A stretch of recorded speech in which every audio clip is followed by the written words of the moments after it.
বিধানসভার দিকে নজর রাখবো। ওবিসি সংরক্ষণ নিয়ে বিধানসভায় রিপোর্ট, সংরক্ষণ নিয়ে রিপোর্ট পেশ মুখ্যমন্ত্রীর।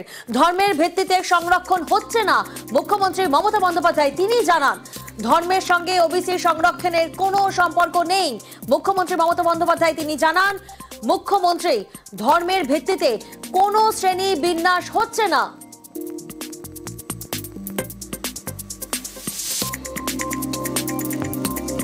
সুপ্রিম কোর্ট হাইকোর্টের নির্দেশ মেনেই ওবিসি সংরক্ষণ, মুখ্যমন্ত্রী মমতা বন্দ্যোপাধ্যায় তিনি জানিয়ে দিয়েছেন সুপ্রিম কোর্ট হাইকোর্টের নির্দেশ মেনেই ওবিসি সংরক্ষণ। অনেকেই এ নিয়ে ভুল প্রচার করছেন, মুখ্যমন্ত্রী মমতা বন্দ্যোপাধ্যায় তিনি এমনটাই জানাচ্ছেন।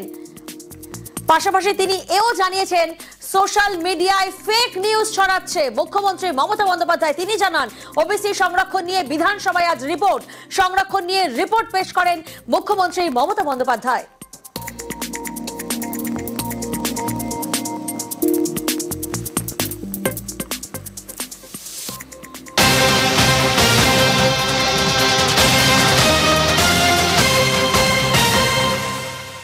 বিধানসভা অধিবেশনে উত্তেজনা, শুভেন্দু বলতে উঠতেই হই হট্টগোল।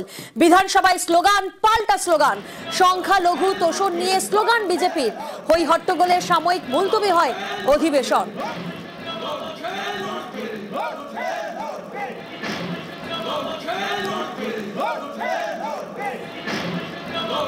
বিধানসভা অধিবেশনে আজ উত্তেজনা, তুমুল উত্তেজনা। শুভেন্দু অধিকারী তিনি বলতে উঠতেই হই হট্টগোল।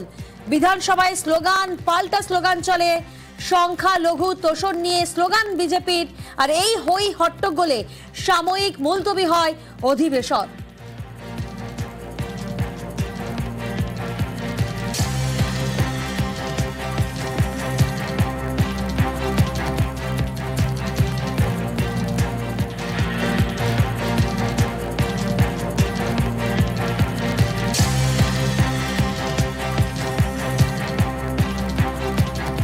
মুখ্যমন্ত্রী যেভাবে হাইকোর্টকে মিথ্যা বলেছেন, কেস পেন্ডিং আছে, সুপ্রিম কোর্টে 15 জুলাই ডেট আছে, আমরা একটা কিছু বললে বলে সাবজুডিস।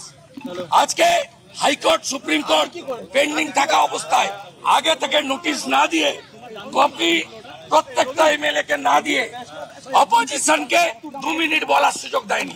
আমরা ছাড়বো না, এখানে লড়াই হবে, আইনি লড়াই হবে, হিন্দু ওবিসি অধিকার রক্ষার লড়াই রাস্তাতেও হবে। সেনা শৌর্যকে কুর্নিশ বিধানসভায়, বিধানসভার বাদল অধিবেশনে বিশেষ প্রস্তাব। ভারতীয় সেনাকে ধন্যবাদ জানিয়ে বিশেষ প্রস্তাব। সেনা পরাক্রমকে কুর্নিশ বিধানসভার অধিবেশনে। পেহেলগাঁও হামলার নিন্দা বিধানসভার বিশেষ প্রস্তাবে। পেহেলগাঁওয়ে জঙ্গি হামলায় নিহতদের শ্রদ্ধা। বিধানসভায় আলোচনায় মুখ্যমন্ত্রী মমতা বন্দ্যোপাধ্যায়।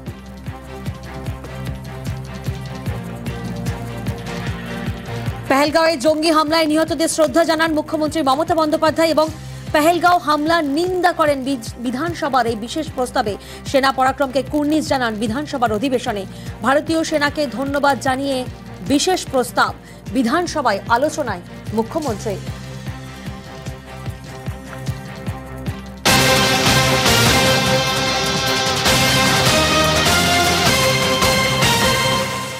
পাশাপাশি নজর রাখবো আজ মোদীর নৈশভোজে অভিষেক বন্দ্যোপাধ্যায়।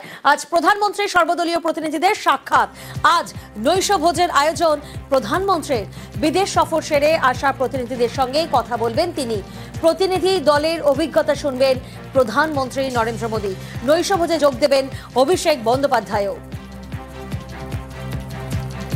আজ প্রধানমন্ত্রী নৈশভোজে অভিষেক বন্দ্যোপাধ্যায় তিনি যাচ্ছেন। আজ প্রধানমন্ত্রী সর্বদলীয় প্রতিনিধিদের সাক্ষাৎকার হবে।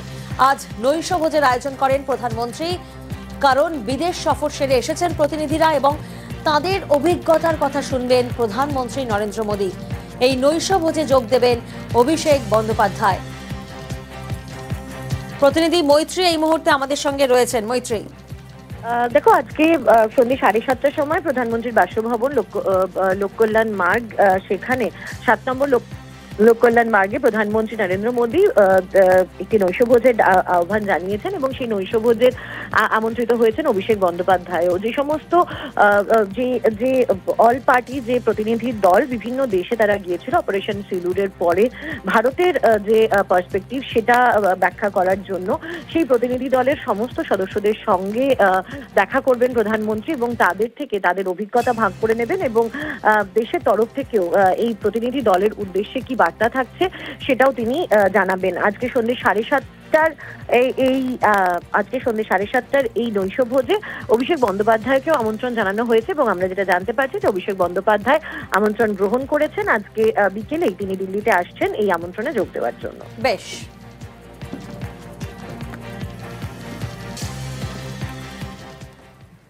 দিদিকে বলতে ফোন করেই সমস্যার সমাধান। বাঁধ তৈরি হচ্ছে ইন্দাসের বেতালন গ্রামে, 12 লক্ষ টাকা বরাদ্দ রাজ্য সরকারের। বাঁকুড়ার ইন্দাসে এবার বাঁধ তৈরিতে বরাদ্দ 12 লাখ। আর সমস্যার সমাধান কিভাবে হলো? দিদিকে বলতে ফোন করে। প্রতিনিধি দেবব্রত এই মুহূর্তে আমাদের সঙ্গে রয়েছেন। দেবব্রত, এই যে 12 লক্ষ টাকা বরাদ্দ করা হয়েছে রাজ্য সরকারের তরফ থেকে বাঁকুড়ার ইন্দাসে এই বাঁধ তৈরির জন্য, এই বাঁধ কতটা গুরুত্বপূর্ণ ছিল, কতটা দরকারি ছিল যে দিদিকে বলতে ফোন করলেন কৃষকরা? একদমই প্রিয়াঙ্কা, তোমাকে জানাবো, দেখো ইন্দাস ব্লকের বেতালন গ্রাম, অধিকাংশই মানুষ এখানে কৃষি প্রধান। তাদের চাষবাস করে জীবন জীবিকা চলে, সংসার চলে, যে কারণে জমি তাদের কাছে খুবই গুরুত্বপূর্ণ। এই জমিগুলি রয়েছে দ্বারকেশ্বর নদীর তীরে। প্রতি বছর বন্যায় এই জমিগুলি ধীরে ধীরে ভেঙে নদীগর্ভে বিলীন হয়ে যায়। বিগত বছরেও একাধিক জমি ভেঙে বিলীন হয়ে যাচ্ছে। কৃষকরা জানাচ্ছেন কয়েকশো বিঘা জমি ইতিমধ্যে বিলীন হয়ে গেছে নদীগর্ভে, যে কারণে স্থানীয় প্রশাসনকে তারা বারংবার জানিয়েছিলেন, কোনো সুরাহা হয়নি। তাই তারা, গ্রামবাসীরা যেমনটাই অভিযোগ করছে, যে তারা জানাচ্ছে যে 7 থেকে 8 মাস আগে তারা দিদিকে বলো ফোন নাম্বারে ফোন করেছে। গ্রামের প্রায় মানুষ দিদিকে বলো ফোন নাম্বারে ফোন করেছে। তারপরেই কিন্তু এই সুরাহা, অবশেষে প্রায় 12 লক্ষ টাকা এই প্রকল্প বরাদ্দ করা হয়েছে এবং সেই কাজ ইতিমধ্যেই শুরু হয়েছে। স্বাভাবিক কারণেই গ্রামের মানুষ খুশি। তারা মনে করছে যে আর হয়তো এই ভাঙন হবে না। প্রিয়াঙ্কা,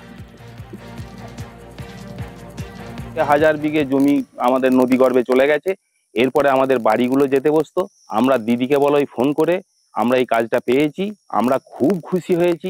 এখন কাজ হচ্ছে, আমরা খুবই খুশি। কাজ হয়ে গেলে নতুন করে আর আমাদের জমি যাবে নাই।